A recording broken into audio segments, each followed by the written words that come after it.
శ్రీ మహాగణాధిపతయే నమః, శ్రీమాత్రే నమః. మాచిరాజ్ భక్తి ప్రేక్షకులందరికీ నమస్కారం. మీ ఇంటి ఆవరణలో ఏ చెట్లు ఏ దిక్కులో ఉంటే మీకు అఖండ ధనలాభం కలుగుతుందో, ఇంట్లో శంకు చెట్టు ఉంటే ఎలాంటి అద్భుతమైన ప్రయోజనాలు కలుగుతాయో ఈ వీడియోలో మనం తెలుసుకుందాం. చాలామంది ఇంటి ఆవరణలో చెట్లు పెంచుతూ ఉంటారు. అయితే ఏ చెట్టు ఏ దిక్కులో పెంచాలో ఆ దిక్కులో పెంచకుండా వేరే దిక్కుల్లో పెంచుతూ ఉంటారు. దానికంటే కూడా ఏ చెట్టు ఏ దిక్కులో పెంచాలో తెలుసుకొని ఆ దిక్కులో ఆ చెట్టు పెంచితే అదృష్టం తొందరగా కలిసి వస్తుంది. ఎప్పుడైనా సరే కొబ్బరి చెట్టు పెంచాలనుకుంటే దక్షిణం వైపు పెంచాలి. మామిడి చెట్టు పెంచాలనుకుంటే దక్షిణం వైపు పెంచాలి.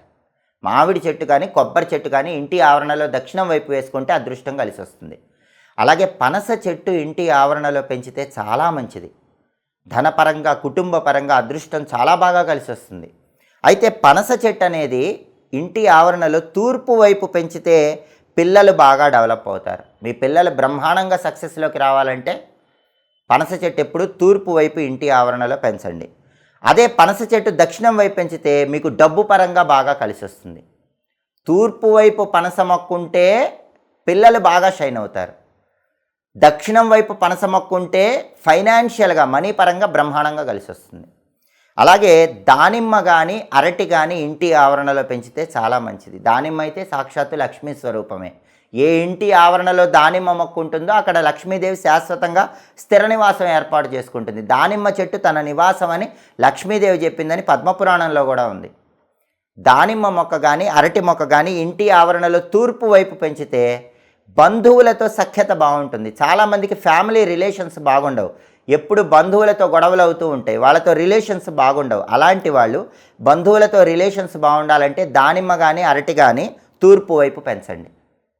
బంధువులతో రిలేషన్స్ బాగుంటాయి. అలాగే సౌత్ వైపు పెంచితే ఫ్రెండ్స్ వల్ల బెనిఫిట్స్ ఎక్కువ ఉంటాయి. దానిమ్మ కానీ అరటి కానీ దక్షిణం వైపు పెంచితే ఎప్పుడు స్నేహితులు సహాయం చేస్తూ ఉంటారు. ఫ్రెండ్స్ వల్ల మంచి బెనిఫిట్స్ వస్తూ ఉంటాయి. అలాగే సంపంగి కూడా ఇంటి ఆవరణలో పెంచితే చాలా మంచిది. సంపంగి ఏ దిక్కులో అయినా పెంచుకోవచ్చు. బ్రహ్మాండంగా అదృష్టం కలిసి వస్తుంది.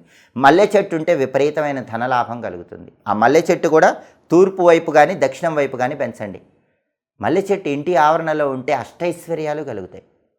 అలాగే శంకు చెట్టు అని ఉంటుంది. ఆ శంకు చెట్టు లక్ష్మీదేవికి ఇష్టం, విష్ణుమూర్తికి ఇష్టం, పరమేశ్వరుడికి ఇష్టం, నవగ్రహాల్లో శని భగవానుడికి ఇష్టం. అసలు ఇంటి ఆవరణలో శంకు చెట్టు ఉంటే లక్ష్మీనారాయణుల అనుగ్రహం, శివుడి అనుగ్రహం, శనీశ్వరుడి అనుగ్రహం కలిగి అద్భుతంగా అదృష్టం కలిసి వస్తుంది. శంకు పూలు వీళ్ళందరికీ ఇష్టం.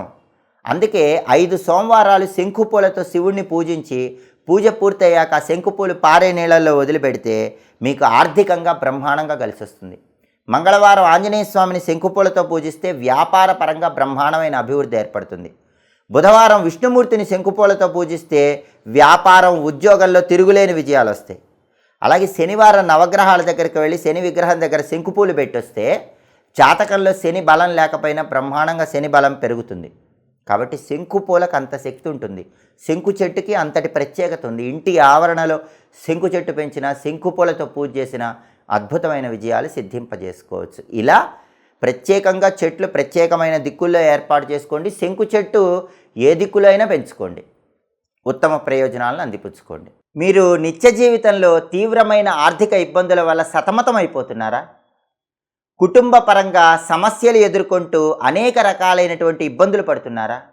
ఆరోగ్యపరమైన సమస్యలతో బాధలు పడుతున్నారా? దైనందిన జీవితంలో మీకు ఎదురయ్యే ఆర్థిక, ఆరోగ్య, కుటుంబ సమస్యలకి అతి సులభమైనటువంటి పరిష్కార మార్గాలు తెలుసుకోవాలనుకుంటున్నారా? అయితే మా మాచిరాజ్ భక్తి ఛానల్ని తప్పకుండా చూడండి. ఆర్థిక, ఆరోగ్య, కుటుంబ సమస్యలకి అత్యంత శక్తివంతమైనటువంటి, అత్యంత సులభతరమైనటువంటి పరిష్కార మార్గాల కోసం మా మాచిరాజ్ భక్తి ఛానల్ వీడియోస్ తప్పకుండా చూడండి. మా వీడియోస్ మీకు నచ్చినట్లయితే మా ఛానల్ని లైక్ చేయండి, కామెంట్ చేయండి. మా ఛానల్ వీడియోస్ 10 మంది మిత్రులకు షేర్ చేయండి. మా ఛానల్ని సబ్స్క్రైబ్ చేసుకోండి. పక్కనున్న బెల్ సింబల్ నొక్కటం మాత్రం మర్చిపోకండి. సర్వే జనాః సుఖినో భవంతు. స్వస్తి.